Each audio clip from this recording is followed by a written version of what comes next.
Pues miren, hoy me toca de nuevo compartir con ustedes sobre la palabra.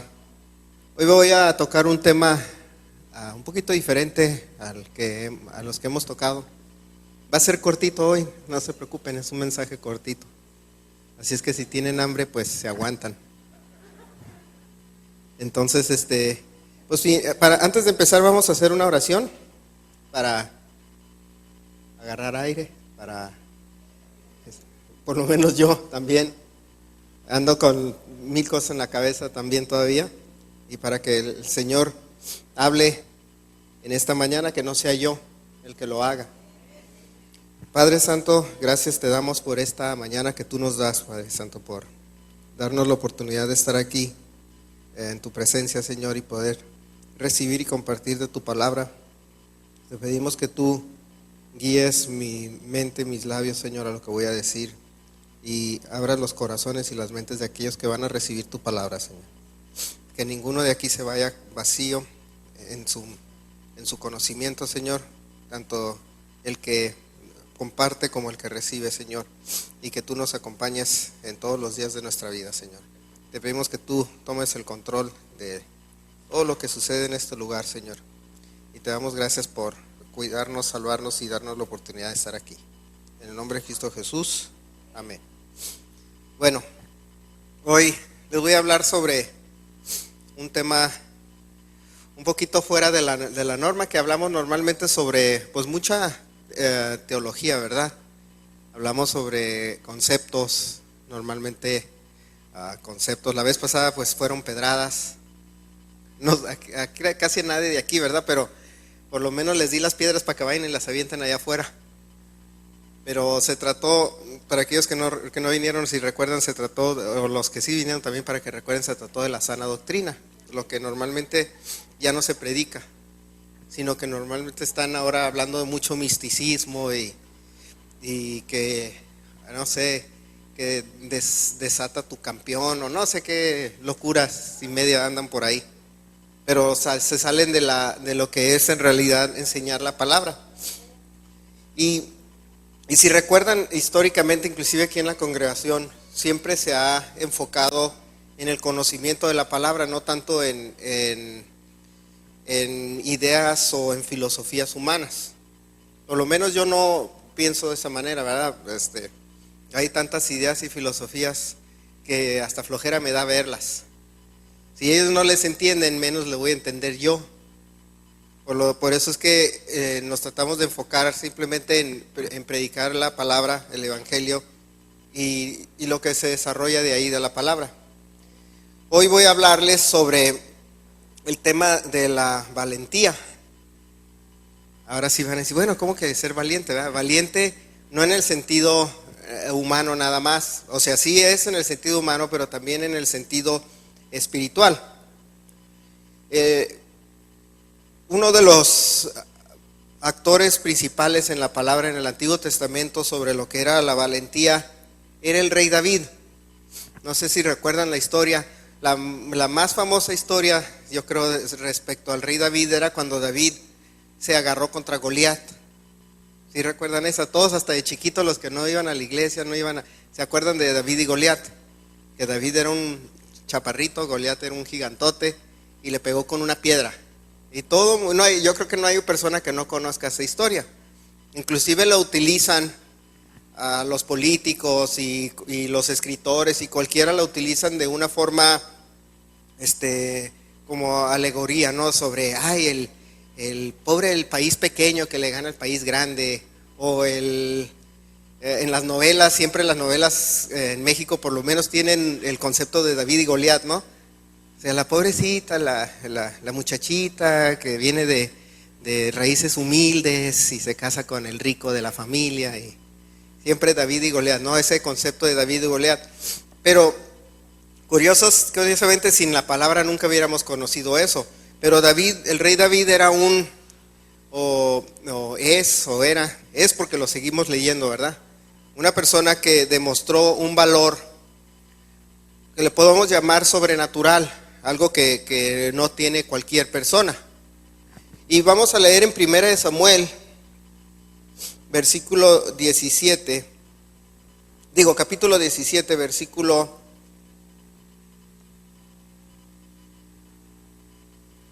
vamos desde el 8. Y está hablando, aquí empieza en el 8 cuando Goliat empieza a burlarse del pueblo de Israel y empieza a querer incitar un pleito, ¿no? Y entonces dice sí, y se paró y dio voces a los escuadrones de Israel diciéndoles: ¿para qué os habéis puesto en orden de batalla? ¿No soy yo el filisteo y vosotros los siervos de Saúl? Escoged entre vosotros un hombre que venga contra mí. Si él pudiere pelear conmigo y me venciere, nosotros seremos vuestros siervos.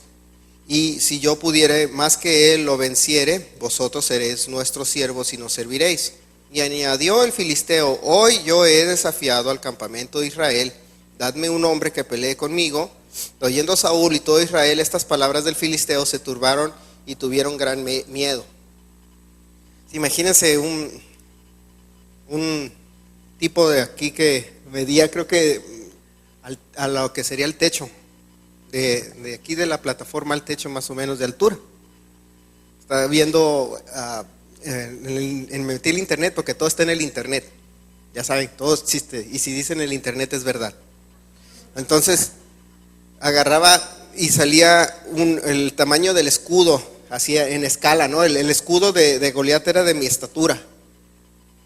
Yo no, pues lo voy a estar arrastrando si yo lo trato de agarrar, ¿no? Era el tamaño de Goliat. En escala casi lo doble del tamaño de David. Entonces, pues si llega Saúl, se le pone, como decimos, se le pone el tiro a Saúl, y pues Saúl va a decir: no, pues ya está, es 1 contra 1. Ya estamos en problemas, como en la secundaria. 1 contra 1, pues ya nos metimos en problemas, ¿no?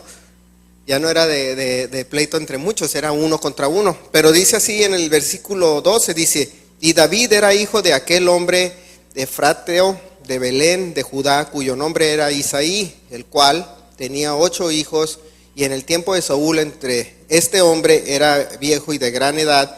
Entre los hombres y los 3 hijos mayores de Isaí habían ido para seguir a Saúl a la guerra, y los nombres de los 3 hijos que habían ido a la guerra eran Eliab el primogénito, el segundo Abinadab y el tercero Sama. Y David era el menor. Siguieron pues los 3 mayores a Saúl, pero David había ido y vuelto, dejando a Saúl para apacentar las ovejas de su padre en Belén. Venía pues aquel filisteo por la mañana y por la tarde, y así lo hizo durante 40 días.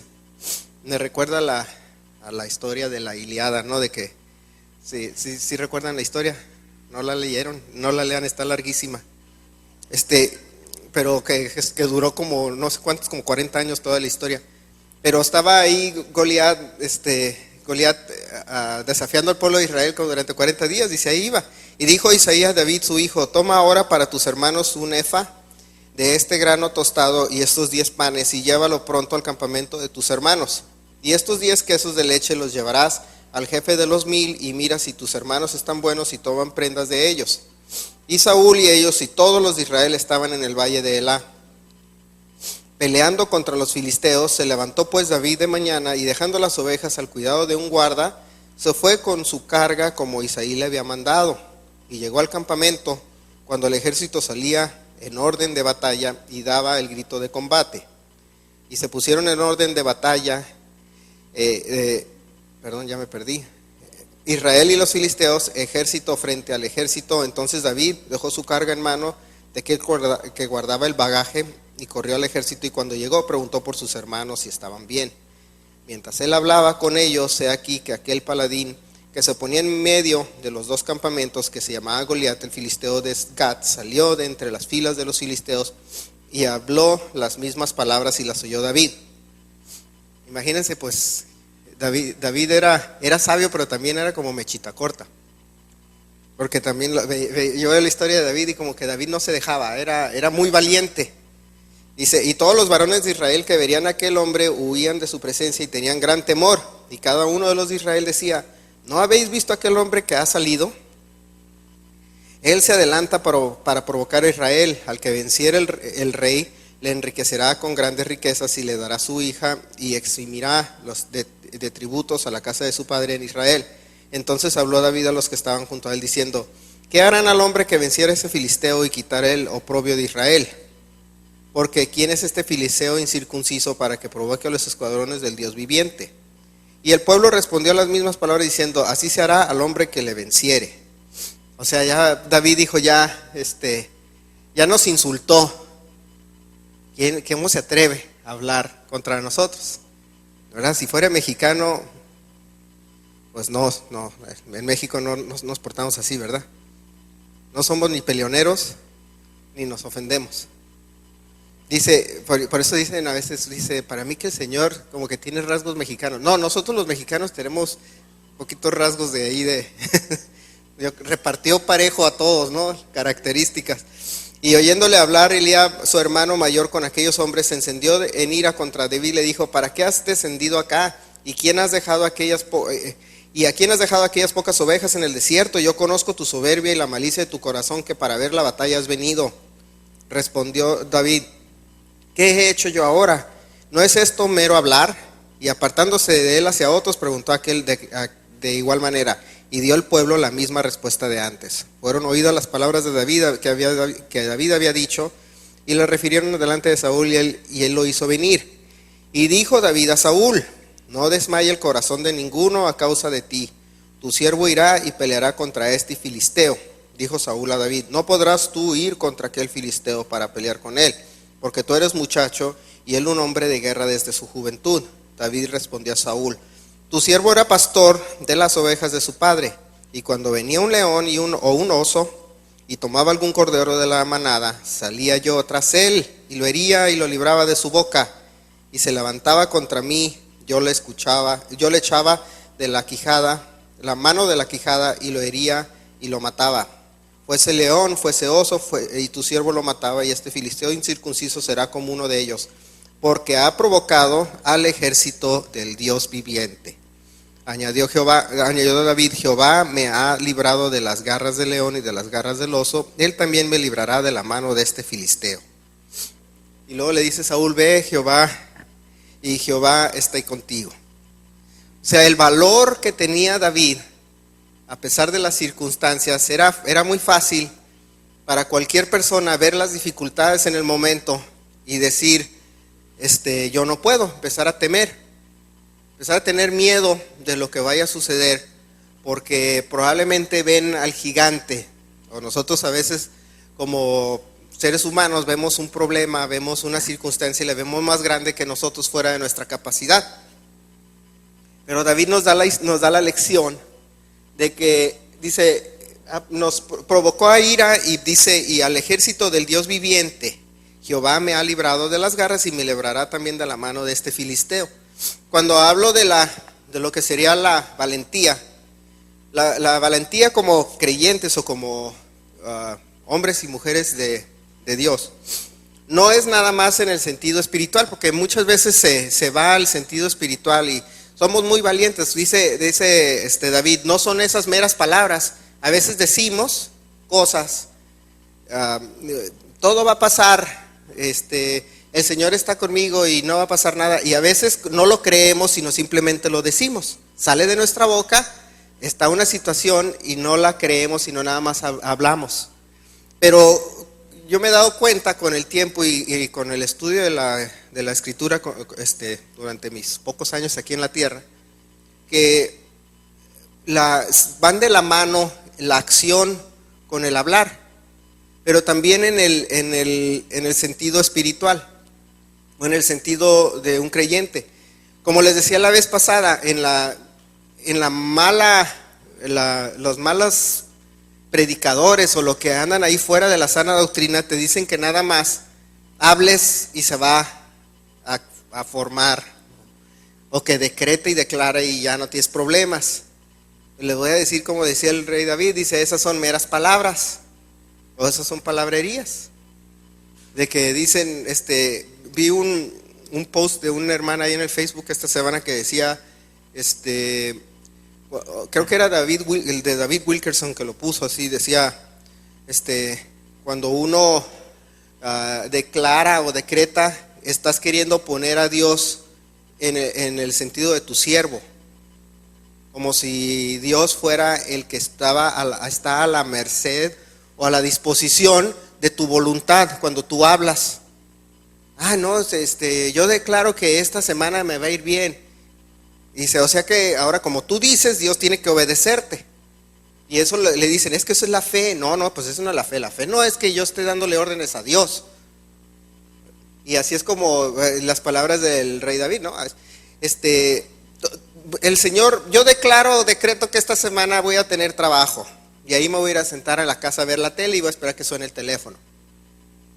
Y como que no tiene sentido, ¿verdad? Pero y ahí andan con un año, no, es que tengo un año declarando, pero pues todavía no se cumple la declaración. Y empiezan con ideas, yo las he visto, porque conozco, pues todos conocemos gente de todos los ramos, ¿verdad? De que hacen de todo. Y me da risa cuando voy a las convenciones de Usana, que siempre hay una señora que se sube, le dicen la Usana Mama, porque es como que la que empezó todo el asunto. Y dice, no, es que si tú piensas bien, el universo se va a acomodar. Y así yo me voy a acomodar, o cómo le voy a hacer yo, porque tú estás diciendo que el universo o sea, todos nos acomodamos para que te vaya bien a ti, o qué es lo que está pasando aquí. Ya me controló a mí, ¿verdad? Me da risa, se me hace absurdo que pensar que el universo no. O a otros dicen, el Señor, cuando yo declaro, el Señor va a acomodar las cosas. No sucede de esta manera. Fíjense que David tenía un motivo por lo cual se levantó. Había una causa y era una reacción hacia algo que le estaba sucediendo contra su pueblo. Y él se levantó y dijo, yo lo veo que de esta manera, es necesario que lo haga. Y como es necesario que lo haga, en ese momento el Señor va a estar conmigo. Porque estamos hablando de que era su hijo. No lo estaba haciendo por la gloria propia de David. Lo estaba haciendo porque la reputación del pueblo de Dios estaba en riesgo en ese momento. Si dejaba que el pueblo de Israel perdiera, iban a ser siervos de los filisteos.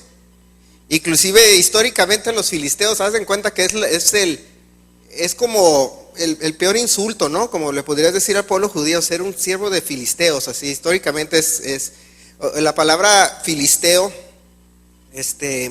viene del hebreo que es plishtín, que esa palabra significa invasor, y de ahí se genera la palabra Palestina o palestino. Entonces imagínense, era como que los filisteos les decían los invasores, aquellos que venían del otro pueblo a invadir, a meterse donde no les corresponde. Por eso es cuando oyen hoy en día que los palestinos, nosotros somos de esta tierra, somos los palestinos. No, pues ustedes precisamente son los que no deben de estar aquí, porque ustedes son los invasores, ustedes mismos, con sus propias palabras y su propia descripción es, no debo de estar aquí. Eso significa palestino, invasor. Entonces, que estés bajo el servicio, la servidumbre, ser un siervo de un invasor, pues para cualquiera como que estaría malo, ¿verdad? El orgullo mexicano, por ejemplo, no nos dejaría de que vinieran los americanos, nos conquistaran y fuéramos todos los sirvientes de las mansiones de los gabachos, ¿verdad? ¿Cómo nos sentiríamos? Pues no. Bueno, los que tienen papeles no se van a preocupar. Luego lo van a sacar el green card, van a decir, no, es que yo soy... Pero imagínense que esa era la idea, ¿no? Entonces el rey David dice, ¿cómo se atreve a decirle aquí a nosotros, con este invasor, que no debe de estar aquí, a decirnos esto? Y pues que es grandotote y todo nos da miedo. A mí no me importa que esté grandote, me da miedo. Para mí es un insulto. Y luego viene a desafiarnos a nosotros, está muy mal. Durante todo ese tiempo ya me imagino el pueblo de Israel, unos orando, otros llorando, otros viendo a ver cómo le hace para sacarlos el Señor del problema. Precisamente por eso David se le conoce como una imagen o una semejanza a lo que era Mesías. Por eso el Señor Jesús era el hijo de David, el Mesías. Por eso cuando vino y no conquistó a los romanos o no libró al pueblo de Israel de los romanos, decían, este no es el Mesías, porque el rey David se hubiera levantado contra los romanos y hubiera tumbado a todos. Pero pues era el plan. Pero el rey David era como una semejanza a lo que iba a ser en el futuro el Mesías. Por eso el rey David era un ungido. Eso significa Mesías, ungido, el ungido. El profeta Samuel lo unge, agarra y le dice, este va a ser el ungido. Ya le quita la unción o le quita el reinado, por decir, al rey Saúl y se lo pasa a David y lo unge.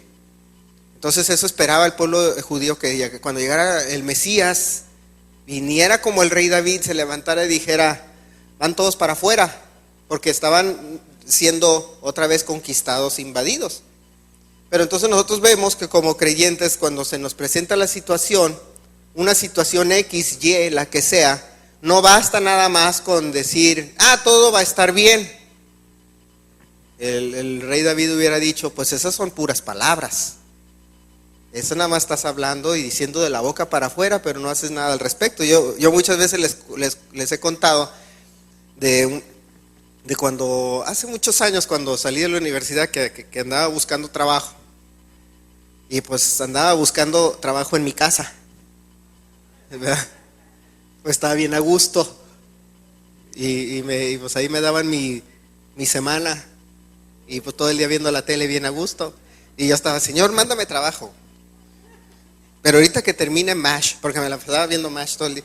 Ahorita que termine MASH, mándame, que ahorita no suene todavía, ¿no? Y un día, y yo le pedí al Señor, pero yo como que, pues de 20 y algo de edad, pues uno no sabe nada. Así es que los que tienen 20 y algo no saben nada todavía. Y entonces me agarraba yo y un día me acuerdo que me dicen, papá, pues sal a buscar. Y con toda la carga y el peso de mi corazón salí a buscar. Pero esa vez ya era sincera, o sea, ya agarré y dije yo, ahora sí voy a buscar porque ya mi carro ocupa gasolina. Y entonces me salí y me acuerdo que salí de la casa y pues iba manejando y pues uno no puede ir así muy orando, no vas orando así como con los ojos cerrados ni nada. Iba yo, no Señor, iba así, no, así como medio preocupado, pero al mismo tiempo enfocado, o como le podríamos decir, con una tranquilidad de que iba a salir todo bien. Porque bueno, yo soy de los que digo, yo no tengo que pedir 3 veces. Así, por lo menos yo personalmente así con el Señor, yo ya no le ando pidiendo 3, 4 veces. Yo le digo, pues, Señor, dice que que todas tus necesidades sean dadas a conocer. Entonces yo le digo, Señor, yo ocupo un carro, por decir, ¿no? Yo no voy a andar, ocupo un carro, y en 10 minutos, Señor, ocupo un carro. Yo en mi forma de ser, yo soy de los que ya le pedí al Señor, el Señor me va a responder cuando sea el momento. Pero no soy como niño enfadoso, así que, en carro. Entonces yo me subí al carro esa vez, me acuerdo. Iba y le dije, Señor, pues ahora sí necesito un trabajo, la verdad ocupo un trabajo.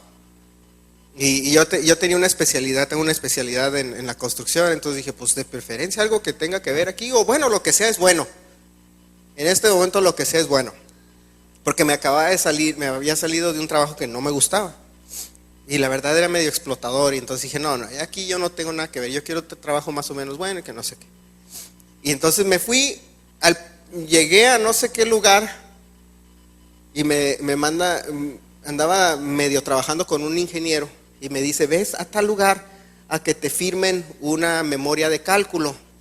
No me acuerdo qué estábamos haciendo, la verdad, estaba como que en las nubes yo. Nada más me acuerdo que llegué con la memoria de cálculo, llegué con el ingeniero civil a una oficina, me dijo, es en tal lugar el ingeniero, vea que te firme la memoria de cálculo. Ok, pues llego ahí, y estaba un amigo mío haciendo algo similar a lo que yo hacía, él estaba como en entrenamiento, y se llama Isaías, le digo, hey Isaías, ¿qué? ¿Cómo estás?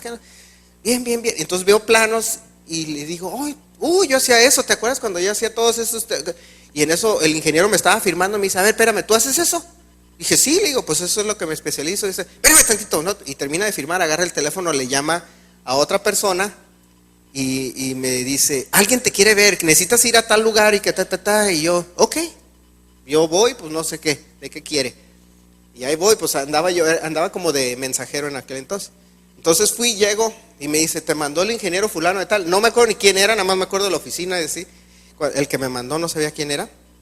Y llego y me topo con unos amigos de ahí de la vecindad, de allá de Playas, que tenían una empresa grande. Y me dice, oye, ¿tú haces esto y lo otro? Sí. ¿Cuánto quieres ganar a la semana? Ni me entrevistaron ni nada. Nada más me dijeron, ¿cuánto quieres ganar a la semana? Y le dije, no, pues tanto, ok. Y yo nada más, sí, le hubiera pedido más. Eso fue mi primera reacción en mi cabeza, o sea, fue. En el momento que brinca y dice que sí, dije, ya le pedí muy poquito. Y le pedí lo doble de lo que ganaba en el otro, más de lo doble. Y dije yo, pues me voy a ir a lo alto a ver si pega. Y se le hizo poquito. Y dije, híjole. Por eso les digo, a los 20 años no sabes uno nada. Y entonces, a partir de ese momento, el siguiente día empecé a trabajar, llegué ahí, me puso de jefe y empecé a hacer todo. Y de ahí todo el resto es historia. Estoy ahorita aquí parado y hago lo que hago. Pero aprendí en ese momento la lección de como dice el rey David, no son meras palabras, sino todo lo que el Señor nos promete en la vida. Nosotros le pedimos, nosotros lo hacemos si está de acuerdo a su voluntad, y todos sabemos cuál es su voluntad. Es muy difícil pensar que, no sé si el Señor quiera, necesito trabajar, pero no sé si el Señor quiera que trabaje. Está medio absurdo, ¿no? Como que no, ni nos hagamos porque sabemos. Entonces, cuando está dentro de la voluntad del Señor, y casi todos conocemos la voluntad del Señor para nuestras vidas en la mayoría de los casos, salvo ciertas excepciones, ¿verdad? Pero nosotros no basta nada más con decir, sino tomar acción, así como el rey David tomó. Así como el rey David tomó acción y derrotó a Goliat, al gigante, a cual todo el pueblo temía. Él agarró, lo venció, lo pusieron como eventualmente siendo el rey y siendo el rey más recordado o el más venerado de todo el pueblo de Israel hasta el día de hoy. O sea, van a Israel y el rey David, a tal grado que la misma bandera de Israel tiene el símbolo. ¿Cuál es el símbolo? La estrella de David. Ese símbolo, o sea, se convirtió en la imagen de lo que debería de ser una persona realmente que está en los pasos del Señor. Pero no nada más nos quedamos en esa parte. Desde el principio de la palabra, nosotros vemos en la historia del pueblo de Israel que desde el principio siempre el Señor trataba de alentar a las personas, a los profetas, a todos, a decirle que sean valientes. Vemos Josué 1:6. Nosotros nos vamos al libro de Josué. Y fíjense, luego, empezando después de la muerte de Moisés, Josué se queda a cargo del pueblo de Israel. Ya muere el profeta Moisés y ahora sigue Josué. Y lo primerito que le dice el Señor, dice, bueno, vámonos al 5, dice, nadie te podrá hacer frente en todos los días de tu vida, como estuve con Moisés, estaré contigo, no te dejaré ni te desampararé. Esas son palabras también, ¿no?, que el Señor Jesús dice a nosotros, que siempre estará con nosotros, ¿verdad? De la misma manera como le dice el Señor a Josué. Ahora todos sabemos quién era el que le hablaba a Josué, pues era el Señor Jesús. Él es el vocero en realidad de toda la Biblia, desde el Antiguo al Nuevo Testamento. El que hablaba era el Señor Jesús, nada más que no había sido revelado como tal hasta que nació de manera carnal. Dice en el 6, dice, esfuérzate y sé valiente, porque tú repartirás a este pueblo por heredad la tierra de la cual juré a tus padres que la daría a ellos. Y luego en el 7 otra vez, solamente esfuérzate y sé muy valiente para cuidar de hacer conforme a toda la ley que mi siervo Moisés te mandó. No te apartes de ella, ni a diestra ni a siniestra, para que seas prosperado en todas las cosas que emprendas. Nunca se apartará de tu boca este libro de la ley, sino que de día y de noche meditarás en él, para que guardes y hagas conforme a todo lo que en él está escrito, porque entonces harás prosperar tu camino y todo saldrá bien. Y otra vez, mira que te mando que te esfuerces y seas valiente, no temas ni desmayes, porque Jehová tu Dios estará contigo a donde quiera que vayas. Y como 3 veces se lo dice lo mismo, ¿verdad? Esfuérzate y sé valiente, y a donde vayas te irá bien. Y esfuérzate y sé, la misma, probablemente de ahí agarró el rey David la actitud para enfrentar a Goliat. la que le dijo el Señor a Josué: esfuérzate y sé valiente. Porque una cosa es esforzarse, otra cosa es ser valiente, otra cosa es esforzarse y ser valiente. Valientes habían un montón en el campo de batalla contra Goliat. Todo el mundo estaba ahí parado, de seguro, con su escudo, su espada y su lanza o lo que trajeran de armamento en ese momento. Todos eran valientes, todos se pararon ahí, pero ninguno se esforzó.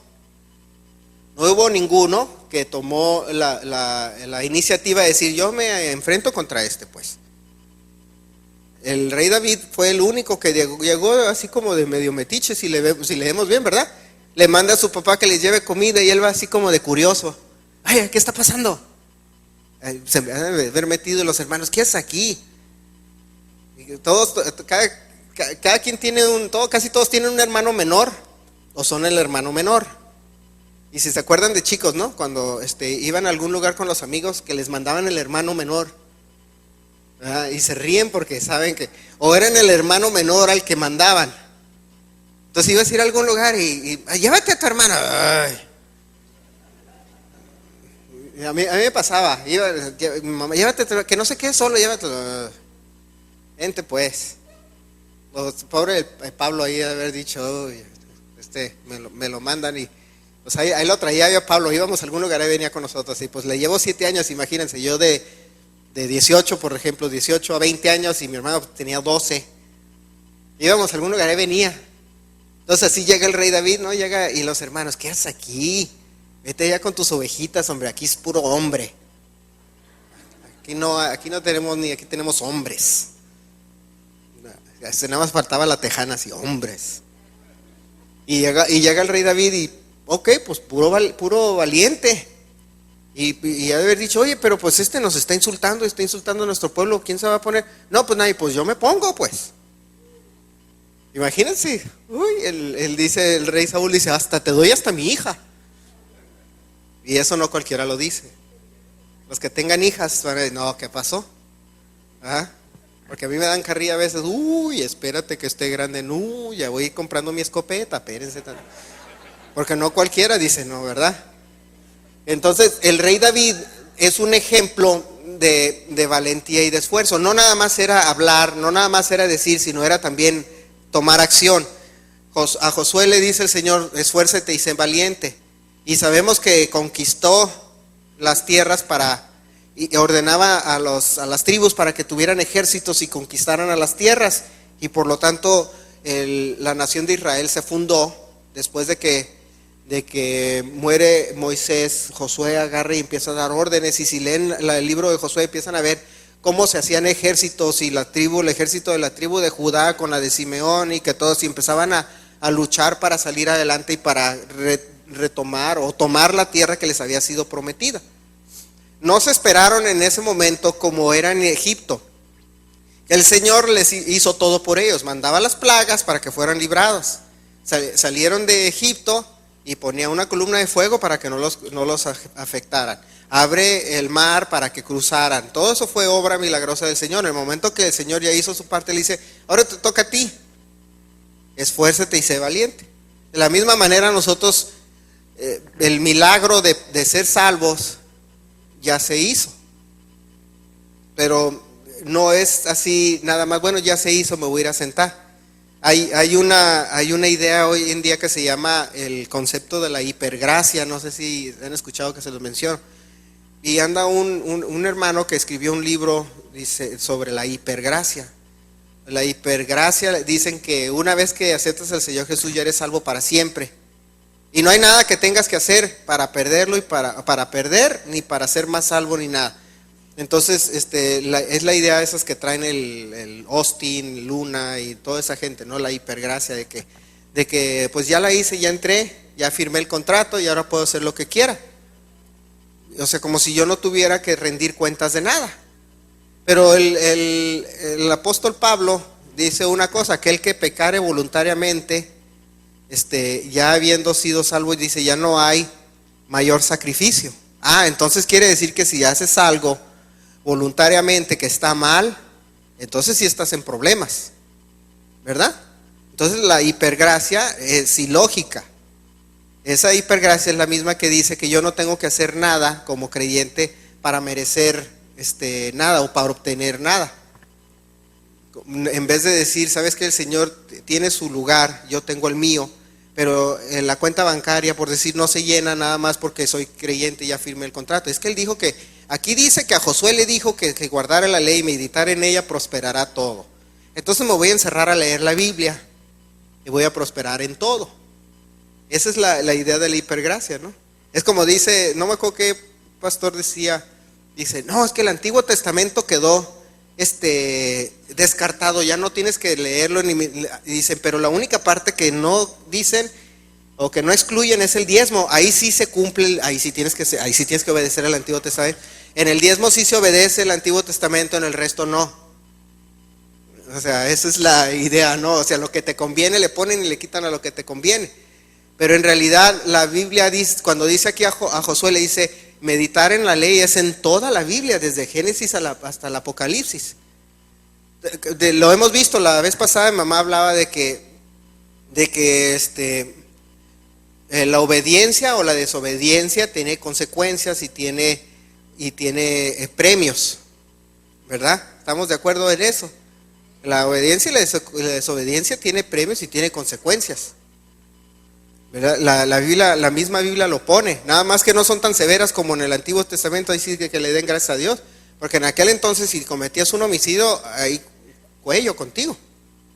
Ahora aquí en México la ley es un poquito más benévola, dices, cometes un homicidio, matas a un periodista y te meten en la cárcel 25 años y ya cuando tienes como 50 y algo te dejan salir y vuelves a hacer guarura de alguien que vive aquí, que tiene mucha lana. Y saben a quién me refiero, ¿verdad? Pero en el Antiguo Testamento le hubiera dicho el Señor, no, esto es tú fuera, tú mataste, órale, vas también fuera. Porque así esos castigos eran tan severos que decían, ay, mejor yo no hago nada porque me va a ir mal. Eran consecuencias a un acto pecaminoso. Y la palabra pecado lo define en el Nuevo Testamento. ¿Cuál es pecado? Dice, es la violación de la ley. Entonces, cuando nosotros pecamos, estamos violando la ley, tenemos unas consecuencias. Pero todo lo que obtenemos o todo lo que nosotros nos da el Señor no viene nada más así gratis en muchos de los casos. Obviamente que sí, si el Señor llega, están enfermos, Señor, vengan a orar por mí. Estoy enfermo, quiero que oren por mí, oran por ti, y en eso puede ser que la persona diga, el Señor me dijo que vayas con el doctor. A mí me pasó una vez aquí en la iglesia hace mucho, que tenía un niño, el hijo de una congregante que estaba bien enfermo, estaba malo. Y le decían, ¿por qué no lo llevas al doctor? No, es que el Señor lo tiene que sanar. Sí, pero por eso hizo doctores. Por eso hizo la escuela de medicina, para que también los mandaras ahí. Por eso creó las medicinas, ¿no? Para que también trae una inflamación medio fuerte, dale. Y estaba insistente en que tenía que ser en ese momento sano. Y luego vemos que probablemente por el motivo que sea, el Señor dijo sí o dijo no, pero Él nos da las herramientas, Él nos da todo, y en ese momento Él decide. Era muy fácil que Goliat hubiera sido vencido, que con el Señor le hubiera dejado caer un rayo, ¿no? Un meteorito y se lo hubiera echado.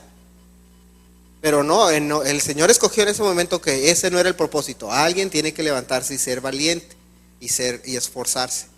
Y lo vemos, por eso le dice Josué 1:6, le dice que esfuércete y sé valiente. Y hasta el 9 vemos que continúa diciéndole lo mismo. Josué 10:25.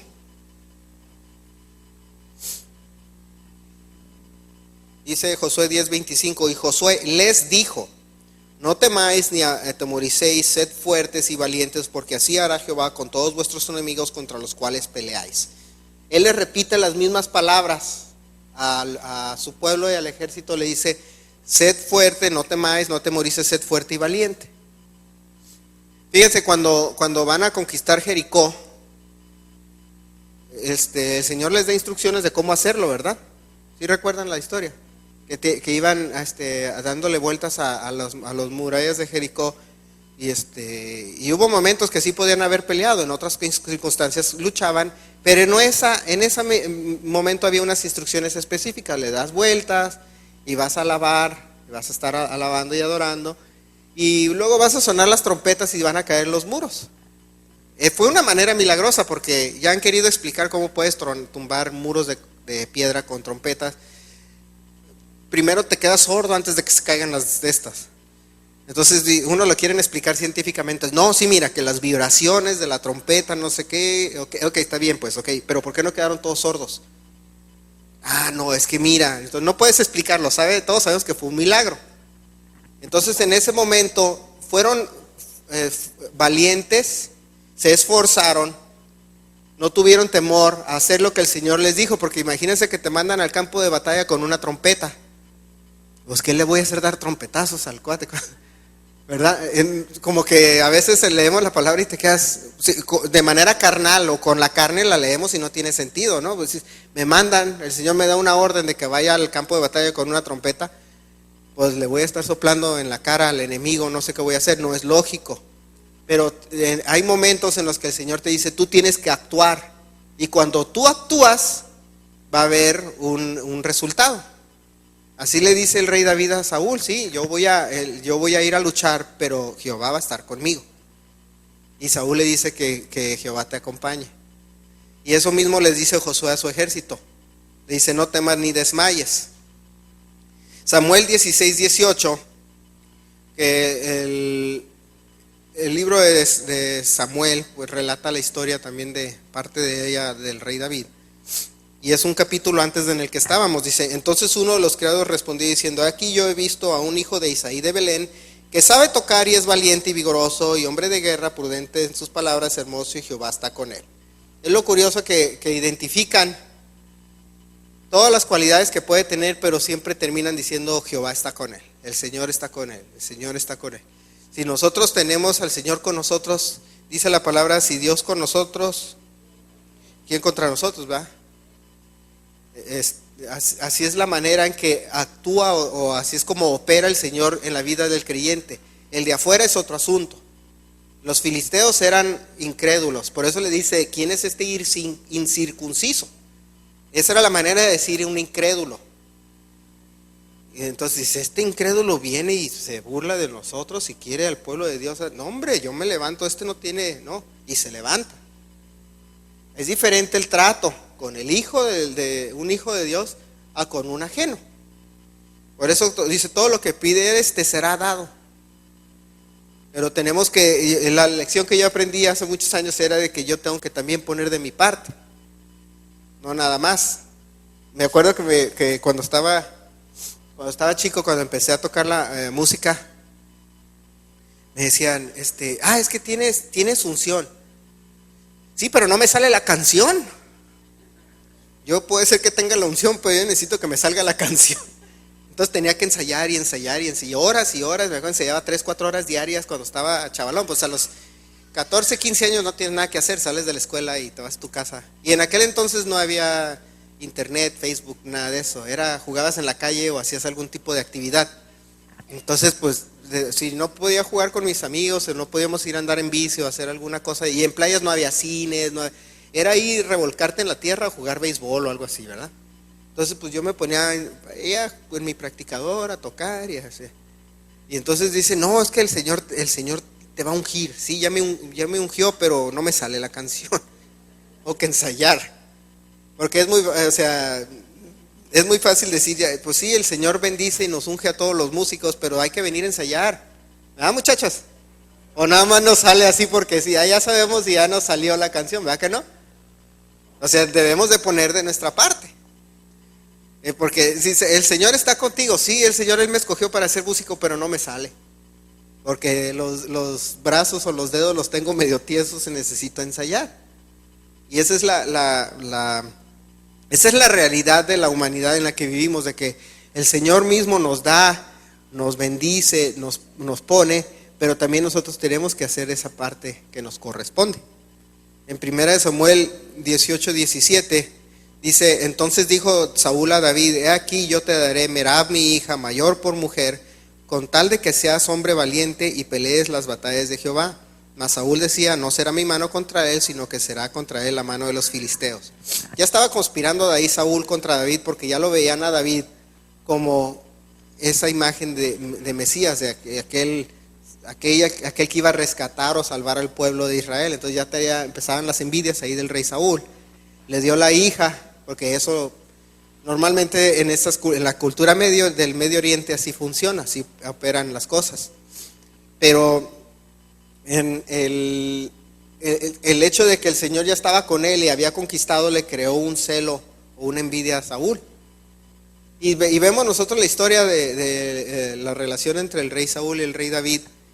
Y pues era el suegro, pues el suegro no le caía, porque era su suegro.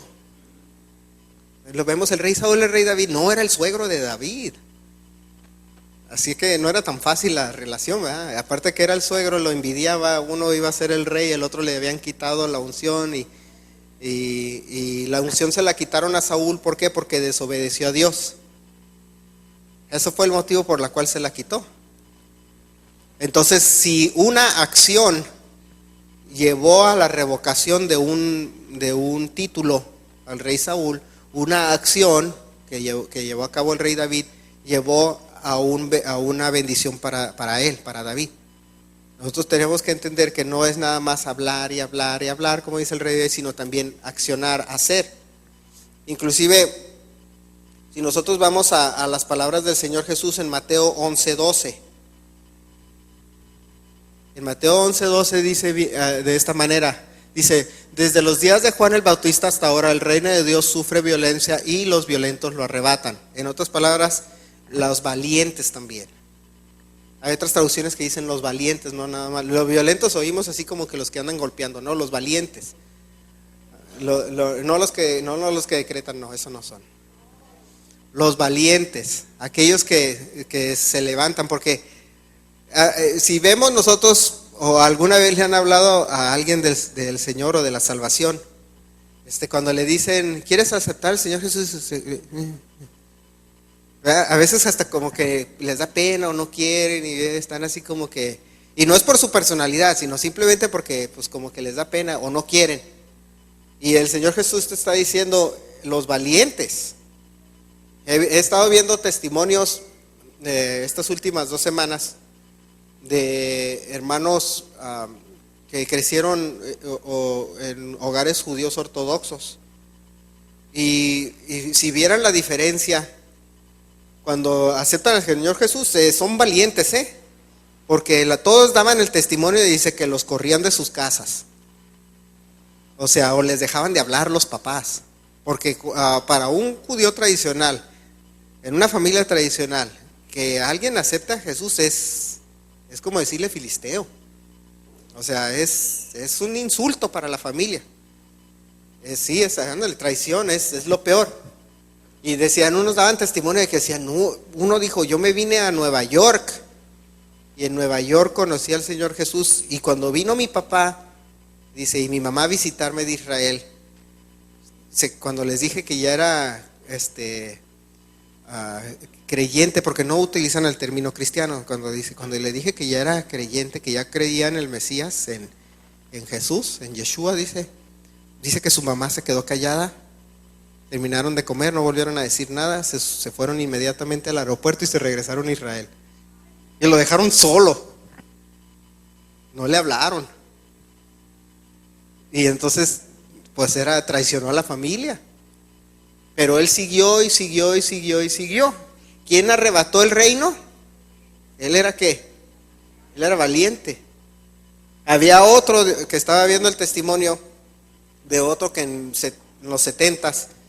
Y yo pensé que era reciente su conversión, pero resulta que tiene como 30, 40 años que se convirtió, porque todavía porta la barba y todavía se viste igual. Y dice, no, pues es que yo no dejé de ser judío, yo sigo siendo judío y me he visto igual cuando me vestí desde chico. Entonces yo pensé que era no, dice, en los 70s, dice, yo era hippie, que andaba con todo ese rollo de los hippies y no sé qué. Dice, y un día, dice, me retaron a leer el Nuevo Testamento, dice, porque yo había escuchado de Jesús, dice, porque yo iba a la escuela en Nueva York, dice, y en Nueva York o eras judío o eras católico. En Nueva York en los 60s pues, está lleno de mafiosos, y se acuerdan las películas de los gangsters, pues eran puros italianos. Entonces eran italianos que todos eran católicos o eran judíos. Dice, entonces cuando yo iba en la escuela, dice, yo pensaba que Jesús era católico. Dice, pues cuando yo ya escuchaba de Jesús, yo pensé que era un católico, porque lo veían en las imágenes, ¿no? Ya ves que le ponen imágenes supuestas imágenes de Jesús caminando en la arena, o no sé, haciendo diferentes cosas en toda la que sería las decoraciones católicas. Yo nunca he tenido, pero que ponen a la Virgen de Guadalupe y todo eso, sí saben de lo que estoy hablando, ¿verdad? Entonces decía él, yo no sabía que Jesús era judío. Entonces dice, una señora me reta, dice, a leer el Nuevo Testamento, dice, y empiezo a leer Mateo, y me doy cuenta que todos eran judíos, y me doy cuenta que el libro de Mateo dice, si estudian los 4 evangelios, el de Mateo está dirigido a los judíos, porque es una explicación del Antiguo Testamento, cómo se relaciona el Antiguo Testamento, las profecías con Jesús. Entonces, cuando Mateo lo escribió, Mateo lo estaba escribiendo a los judíos. Entonces dice que él lo leyó y se convenció y empezó a transformar, a cambiar de cierta forma, y eventualmente dice, creí. Y un día dice, fui le expliqué, dice, a mi papá. Eso dice este hermano, dice, le expliqué a mi papá ya estaba grande. Cuando le expliqué, como que pues lo medio sacó de onda, dice, no entendió, y pues ya sabía que iba a haber esa resistencia. Y un día, dice, había una reunión bíblica, dice, pero eran puro judío mesiánico. Entonces dice, se me ocurre llevar a mi papá. Pues con todo el esfuerzo del mundo, porque ya es asunto de que ahora ya no te quieren, pues en el momento que dices ya soy cristiano, por decir, inclusive entre los católicos, ¿verdad? No sé si les pasó cuando dicen yo soy cristiana, la mamá católica, ay mi hijita, no sabes lo que dices, la abuelita, ¿verdad? Ay, la Virgen, que la Virgen te rescate y empiezan los problemas. Entonces se lo lleva y entonces le presenta el evangelio al papá, y el papá como que no contestó mucho, típico, no contestan, se quedan meditando, y lo lleva al congreso, al evento y dice, ¿cuántos de aquí son judíos que creen en Jesús? Y él levanta la mano y su papá también, y pues el papá ya estaba grande, y le dice, papá, espérame, no es que no entendiste, dijo que cuántos de los que somos judíos creemos en Jesús, no escuchaste bien, porque el papá no quería. Y dice, no, sí escuché bien. Y levantó la mano. ¿Sí? O sea, la resistencia que había, el que una persona que creció en un hogar ortodoxo le pueda predicar el evangelio a su familia, es agárrate porque te corren. Y hay una bola de testimonios, así que estaba viendo, hay una página que están puros testimonios de eso. Nosotros como mexicanos no lo vemos a ese extremo, porque en México estamos acostumbrados a que hay una gran variedad de creencias y filosofías y formas de pensar. Entonces probablemente la abuelita que es católica de hueso colorado sí se enoje, pero el resto de la sociedad no le va a importar, ¿verdad? No va a decir nada, oye, ya soy cristiano, órale, está bien, o sea, no se molestan ni te dejan de hablar, uno que otro sí, pero en Israel haces eso y olvídate.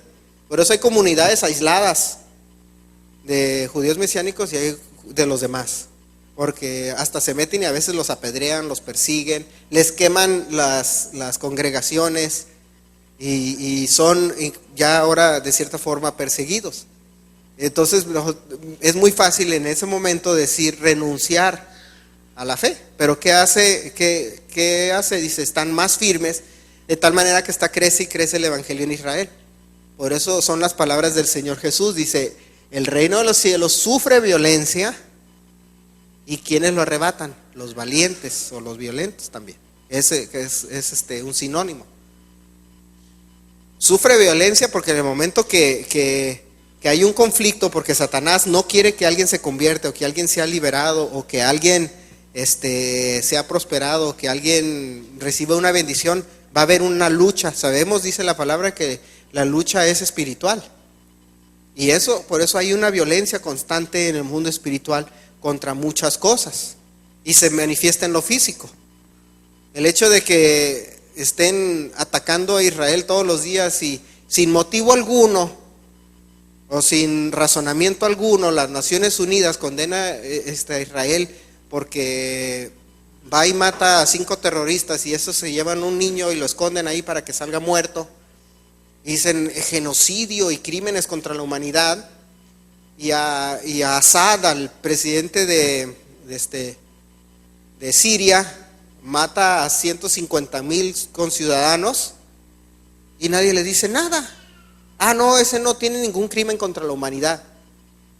En la lista de naciones que están, que han sido castigadas o clasificadas así, en el año 2014 Israel tenía como 18 quejas. Siria una, Irak una, Irán una. O sea, ninguno se comete crímenes, ¿verdad? Nada más Israel, o sea, esos son los que no. Y resulta que las Naciones Unidas dicen que sí, porque la lucha es espiritual que se manifiesta en lo físico. Por eso dice, el reino de los cielos sufre esa violencia, pero solo los valientes la van a arrebatar. Y en todos los sentidos solo los valientes lo van a arrebatar. El pueblo de Israel fue liberado de los filisteos porque un valiente se levantó y dijo, ya estuvo bueno. Están muchos de los que estamos aquí porque dijimos, me voy a parar de la cama, porque está más cómodo estar dormido. Yo en la mañana me dieron las 8 de la mañana y no me quería parar, ¿verdad? Y le hacen así porque saben que estaban igual. Estaba bien, la cama está bien a gusto. Entre semana nos queremos parar de la cama, pero el domingo es cuando más rica se siente la cama. No sé por qué, ¿verdad? El domingo hasta la cama así dice, no te vayas. Pero no es fácil, o sea, dices, me paro. O sea, el valiente lo arrebata. El venir aquí cuesta trabajo, es esfuerzo. Muchas sillas vacías, porque muchos dijeron, es más cómodo quedarme o irme de vacaciones o hacer otras cosas que venir a la congregación. Es más cómodo y nos cuesta trabajo. Los violentos van a arrebatar el cielo. Los demás van a sufrir lo que dice el Señor Jesús. Dice que en el juicio vendrán unos diciendo, Señor, que no prediqué, que no eché fuera demonios. Y el Señor les dice, sácate de aquí que yo no te conozco, apártate de mí, dice, hacedor de maldad. Entonces no nada más era hablar, ni a veces ni hacer, sino seguir los pasos del Señor. Y en esa lucha constante que hay, dice, el que persevere hasta el fin, ese será salvo. El que es violento o valiente, ese va a arrebatar el cielo. Cuando hablan del arrebatamiento, cuando hablamos del arrebatamiento, pensamos que el arrebatamiento es algo nada más, donde el Señor Jesús escoge así de manera al azar, sí, no, sí, tráetelo, hombre, no hay problema, no es de esa manera. O sea, prácticamente nosotros nos corresponde arrebatar al cielo para ser arrebatados al cielo, porque dice que aquellos valientes que perseveran hasta el fin, esos serán. ¿Se acuerdan que les hablaba en el pasado cuando les hablaba de que cuál es la actitud o el comportamiento de una persona que es salva?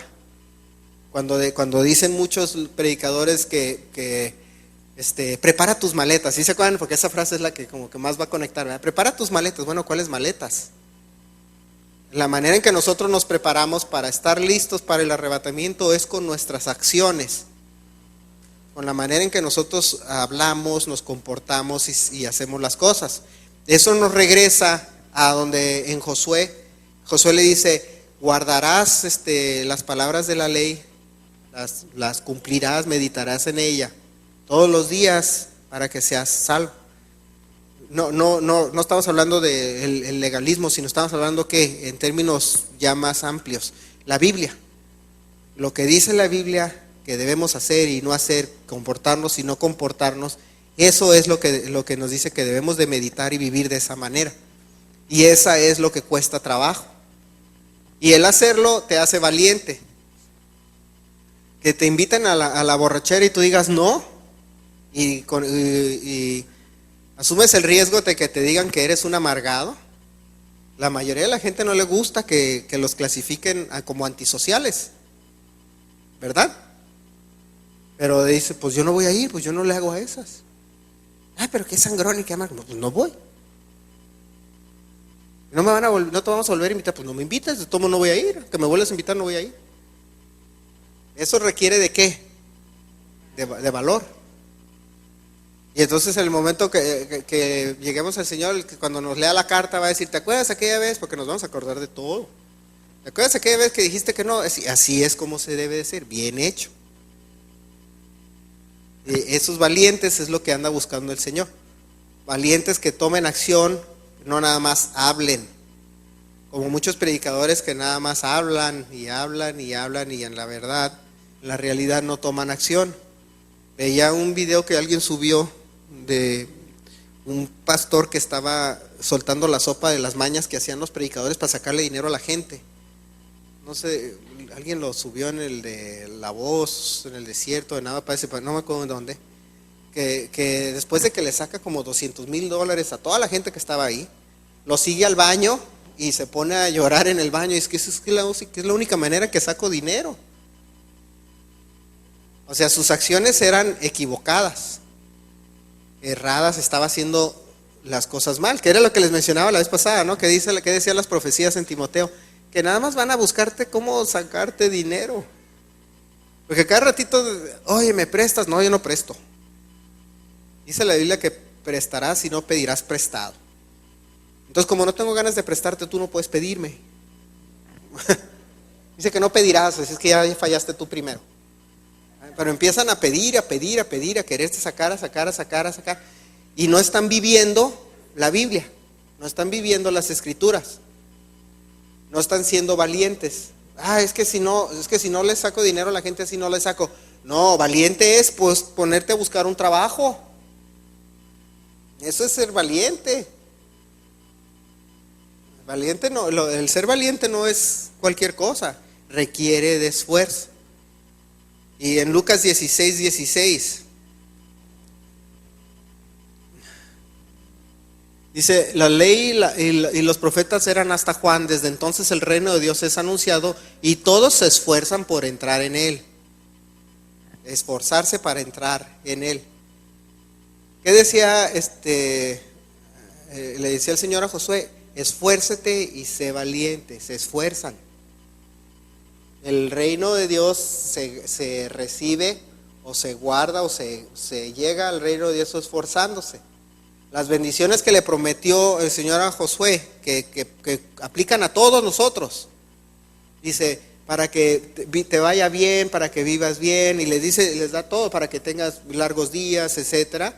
Dice, guardando la palabra y meditándola, o sea, leyéndola y viviéndola, esforzándote. Si hay personas que están batallando en algo o batallando con algo, con una situación, no sé, una enfermedad, una falta de trabajo, etcétera, etcétera, etcétera. El Señor nos dice a todos que tenemos que nosotros no nada más pedir y quedarnos sentados, sino esforzarnos. Señor, ¿sabes qué? Necesito un trabajo. Pues te va a decir, ve y búscalo. No le va, dice, si un hijo le pide a su padre un pan, no le va a dar una piedra. ¿No es así?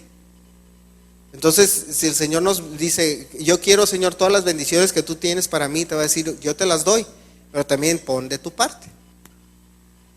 Y yo lo he visto en todos, en gente creyente y no creyentes. Ayer hablaba con unos amigos que son abogados y uno de esos era juez, ya no es juez. Pero hablaban de la gente que está en la cárcel. Y habían unos que dicen que los salieron de la cárcel, los mandan a México y dicen, no duran un mes libres sin estar otra vez en la cárcel. Y hay unos que dicen que los agarraban por cometer un crimen, los metían a la cárcel, salían y se iban al otro lado. Dice, es que me voy a ir al otro lado porque allá si cometo un crimen me mandan a la cárcel y allá me dan de comer, no tengo que hacer nada, me la paso platicando. Y gente que vive esa vida.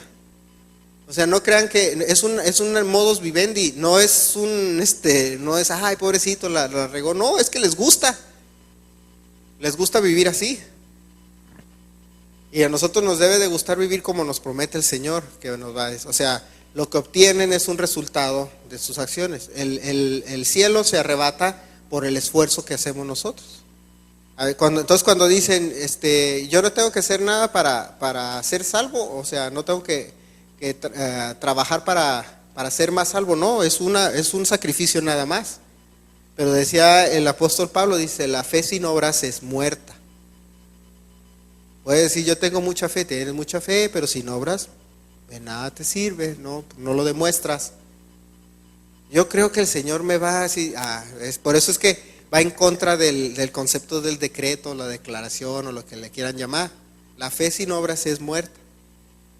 Y por eso el Señor nos dice que nos esforcemos y seamos valientes, y así vamos a obtener como resultado todo lo que Él nos promete para darnos.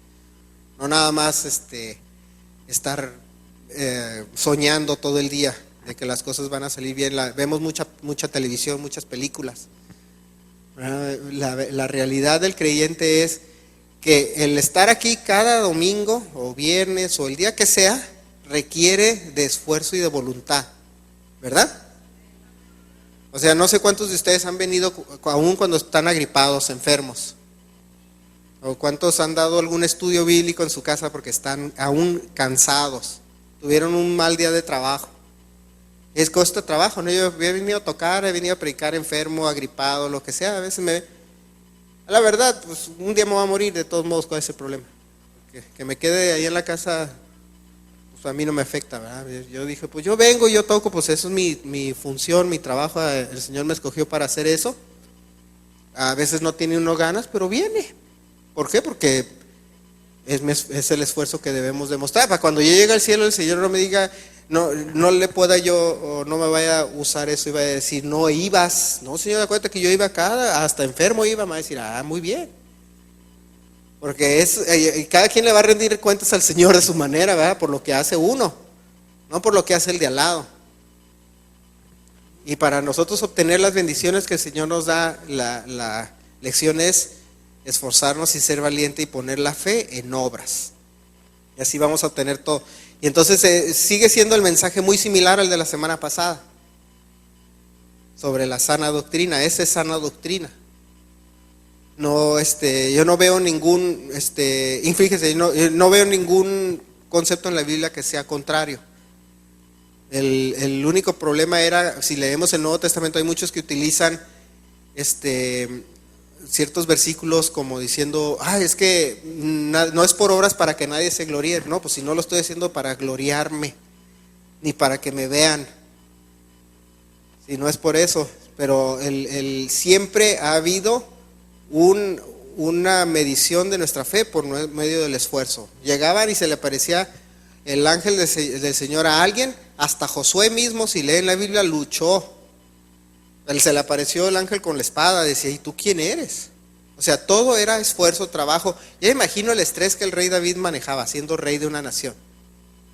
Si teniendo un estudio bíblico se dan cuenta a veces el estrés, ¿o no? Con 3 personas o 2 personas que van al estudio, preparar el estudio. Imagínense una nación. Dicen que Peña Nieto no tiene ese problema porque ni cuenta se da, ¿verdad? Pero pobrecito, no, mi presidente, por favor. Y luego es familia. Sí, oro, la verdad, en serio que oro por él, Cada vez que veo las noticias me oro más por él. Porque pues, oye, se va él, nos lleva de corbata a todos. Pero las acciones, regresando al tema, las acciones, hermanos, son las que definen nuestro lugar en el reino. Si nosotros decimos ser hijos de Dios, tenemos que demostrarlo con nuestras acciones y con nuestro esfuerzo. Amén. Y con eso termino este mensaje, fue cortito. Los veo todos tranquilos. No se preocupen, ya terminamos. No sé si hay algún anuncio que hay que dar. Final, no, todo listo, todo bien. Vamos a ponernos de pie, hermanos, para ser despedidos. Y se va rápido el verano. Así es que, cuando menos se den cuenta, vamos a estar celebrando otra vez las fiestas del otoño. Esas son mis favoritas, la verdad, las del otoño. Es donde más me divierto yo, porque es más relajo. Estar comiendo, es pura comedera. Y pues a mí me gusta comer, ¿verdad? Pero me dicen, ¿qué anuncios? Me estaba acordando de los anuncios y pues ya se están acercando y próximamente se van a dar los anuncios sobre el primera de las fiestas del otoño, que es la de Yom Teruah o Rosh Hashanah. Así es que, para que nos vayamos preparando. Vamos a hacer una oración, hermanos. Señor, te damos gracias por la tarde que tú nos das, Señor, por tu palabra, tu mensaje, Señor, que tú traes a tu pueblo. Te pedimos que bendigas a todos en esta semana, Señor, que inició. Que estés con nosotros, nos acompañes en nuestro trabajo, en nuestra escuela, en nuestro descanso, en nuestro hogar. Que tú bendigas nuestra salud, Señor, nuestras finanzas, nuestros bienes, nuestra familia. Y que prosperes a todos aquellos que están presentes en esta congregación, Señor, y que nos enseñes, Señor, a que ser valientes, Señor, es más que nada más hablar, sino también actuar. Te pedimos que tu palabra nos la meditemos todos los días, Señor. Haga raíz, Señor, y crezca un fruto próspero en nuestras vidas, en nuestro espíritu, en nuestra mente, Señor, en nuestro corazón. Y te damos gracias, Señor, porque tú nos tienes aquí, nos has escogido y nos bendices y nos prosperas en todo lo que hacemos, Señor. Te pedimos que acompañes a cada persona que está en este lugar, Señor, a sus casas, a donde quiera que vayan, Señor, y que los protejas en sus caminos. En el nombre de Jesús te damos gracias, Señor. Amén. Estamos despedidos, hermanos. Nos vemos la próxima semana.